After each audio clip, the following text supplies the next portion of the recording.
임산부가 낙태를 하게 됐을 때 이 임산부에게 미치는 어떤 영향 같은 거를 좀 말씀해 주실 수 있으실까요? 예, 그 얘기를 제가 이제 하기 전에 네. 그거 관련된 저의 경험을 네. 말씀드릴 수 있을 것 같아요. 제가 네. 이제 의과대학은 제가 이제 서울에서 나왔지만 장기려 박사님이 계시는 네. 부산 보건병원에서 수련 받고 싶어가지고 네. 이제 무작정 이제 부산으로 내려가서 네. 부산 보건병원에서 인턴을 했어요. 네. 근데 제가 인턴 응급실을 담당했을 때 응급 환자 쇼크 상태의 23살의 여자 환자가 들어왔는데 네.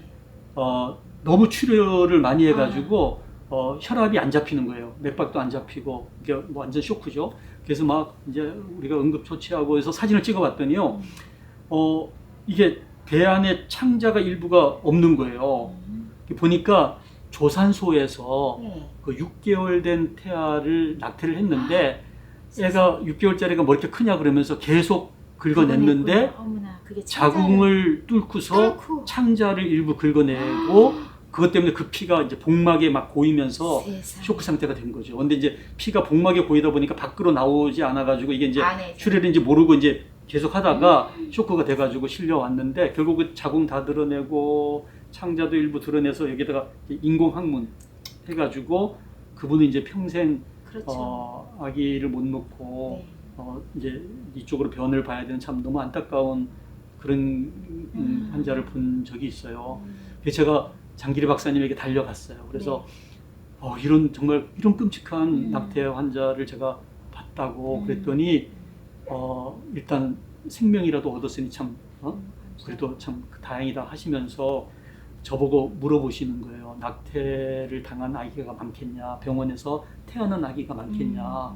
그래서 아까 이제 물어보셨잖아요. 그래서 저는 병원에서 태어난 아기가 많겠죠. 그때는 제가 잘 몰랐었거든요. 그랬더니 아니라는 거예요. 태어난 아기보다 죽임을 당한 아이가 훨씬 많다고 말씀하시면서 닥터박이 의사가 되지 않더라도 혹시 낙태 이것만 막을 수만 있다면 당신이 의사가 돼서 살릴 수 있는 생명보다 훨씬 더 많은 생명을 살릴 거라는 그 말씀을 제가 지금도 잊지 않고 있어요.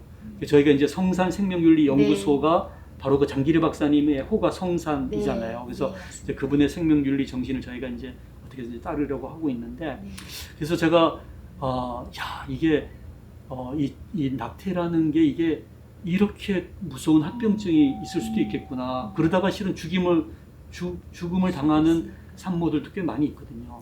그래서 이제 아까 왜 이 태아는 살고 싶은 욕망이 있다 그랬잖아요. 그래가지고 우리 몸의 모든 엄마의 자궁의 그 모든 환경이 자궁뿐만이 아니에요. 엄마의 핏속과 뭐 모든 몸이 이 아이의 생명을 살리는 쪽으로 다 이제 세팅이 돼 있거든요. 그래서 이 아이가 잘 건강하게 살아서 나오기 위해서 모든 호르몬도 분비가 되고 뭐 피도 흐르고 이러면서 이제 자궁 점막도 막 이제 변화가 생기고 하는데 그것을 이제 인위적으로 이제 없애는 거잖아요. 그러니까 완전히 어떤 우리 몸의 어떤 생리적인 흐름을 이게 반역하는 거죠. 거꾸로. 그러다 보니까 우리 몸에 엄청난 이제 변화가 오는 거예요.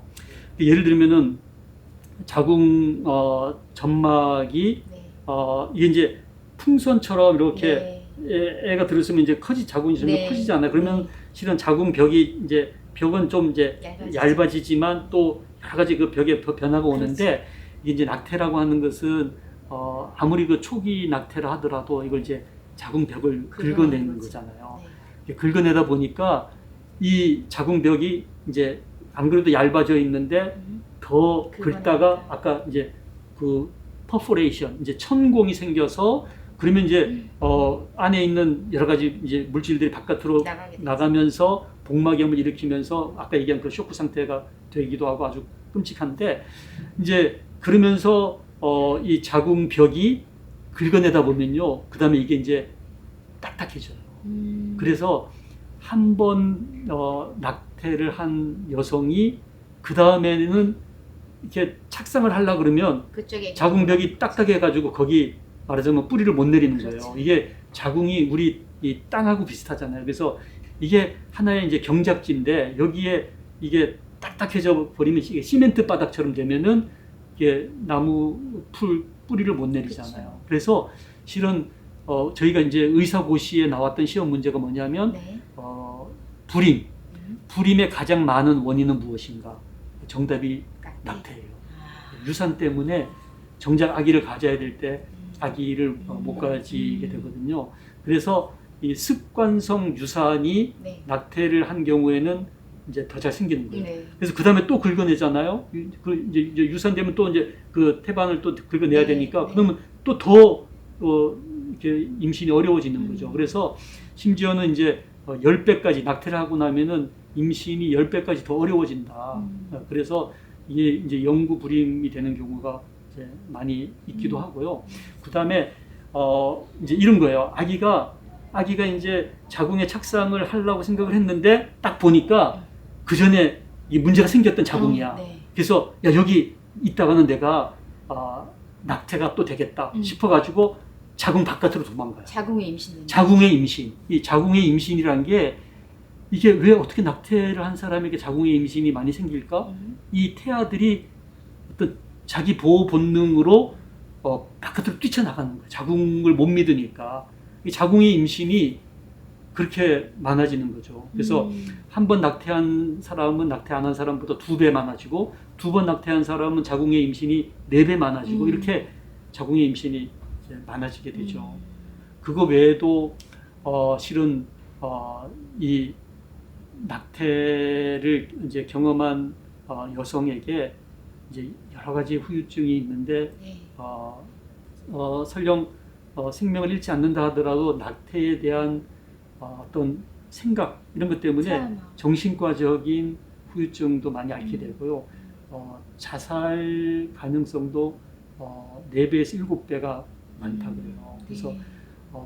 참 너무 안타까운 이제 얘기죠. 그래서 실은 임신을 지속하는 것보다 낙태를 하는 것이 그 여성의 사망률을 4배를 증가시킨다고 하거든요. 유럽의 보고에 의하면. 그래서 이게 고생하고 또는 뭐 그냥 자궁 내막염 생기는 정도, 네, 네. 뭐 출혈이 생겨서 뭐 문제가 되는 정도가 아니라 더 훨씬 더 심각한 생명의 위협도 될 수가 있고 또 정신적인 트라우마, 또 불임, 자살 뭐 이런 정말 그런 것들을 다 설명한다면 제가 생각하기에는 그런데도 낙태할 여성이 있을까 싶을 정도로 실은 다양한 후유증이 있는데 이제 그거를 얘기를 안 하다 보니까 너무 쉽게 이제 시술대 위에 네. 이제 올라가게 네. 되는 거죠. 네. 저는 이렇게 생각하거든요, 원장님. 여성은 임신했을 때 정말 건강해진다라고 생각하고 있어요. 그렇죠. 네, 네, 맞아요. 그거에 임신한 대해서 여성이 훨씬 더 네. 수명에도 도움이 되고요. 의례적으로 조금만 얘기해 주세요. 예, 그거는 이제 원래 우리 몸이 네. 그 이제 여성은 임신을 통해서 네. 뭐 얘기 들으셨죠? 이렇게 뭐 암에 대한 뭐 유방암 맞습니다. 있는 여성암. 발생률도 네. 예, 그런 여성암들도 이런 어떤 호르몬의 변화를 겪으면서 네. 임신을 통해서 여성이 더 여성으로서의 건강해지는 어떤 거죠. 그 정체성이 이제 확립이 되면서 더 건강해지고 네. 그래서 실제 그거는 통계에도 나와 있더라고요. 네. 임신을 경험한 여성이 임신을 경험하지 않은 여성보다 이제 건강하고 또 수명에도 도움이 된다는 네. 그런 얘기는 이제 통계에도 나와 있어요. 네. 이제 그 현장에서 그렇게 낙태를 찬성하는 어떤 그런 이제 제대로 된 정보를 받지 못한 친구들 같은 경우에는 뭐 임신 후유증이라는 이야기도 뭐 많이 한다라고 하는데 너무 이제 안타까웠던 게 뭐냐면은 우리가 이제 자연 분만을 할 때, 질식 분만을 할 때 이제 회음부 절개를 하지 않습니까? 근데 그것도 후유증이다 얘기해서 제가 말도 안 된다.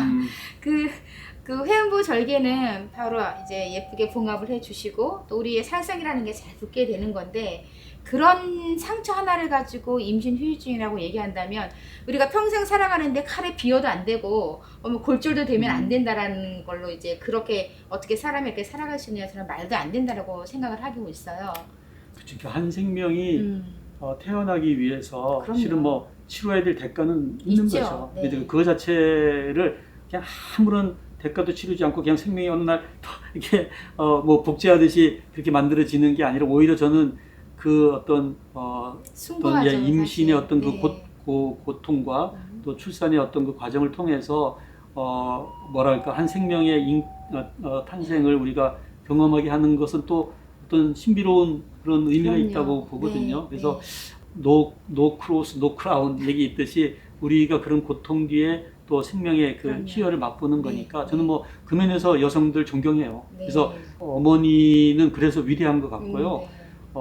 저는 그래서 제가 늘 주장하는 게 이제 임신과 출산은 여성의 몫이라면은 그래서 피임과 양육은 남성의 몫이어야 된다. 특히 이제 이 피임에 대해서 이 피임의 어떤 피임을 잘 하지 않은 것에 대한 책임을 왜 다 여성들이 져야 되느냐. 그래서 적어도 피임은 남성들이 잘 준비해서 해야 되고 그렇지 않았을 때 책임도 남성이 저는 져야 된다고 봅니다. 그래서 너무 여성들에게만 그 네 가지의 모든 피임과 임신과 출산과 양육의 양육까지. 그 모든 책임을 모두 여성에게만 지우는 것은 저는 잘못했다고 보고요. 이번에 이제 법이 만들어진다면 분명히 남성도 함께 그 책임을 공유하는 것이 분명히 언급이 돼야 된다고 봅니다.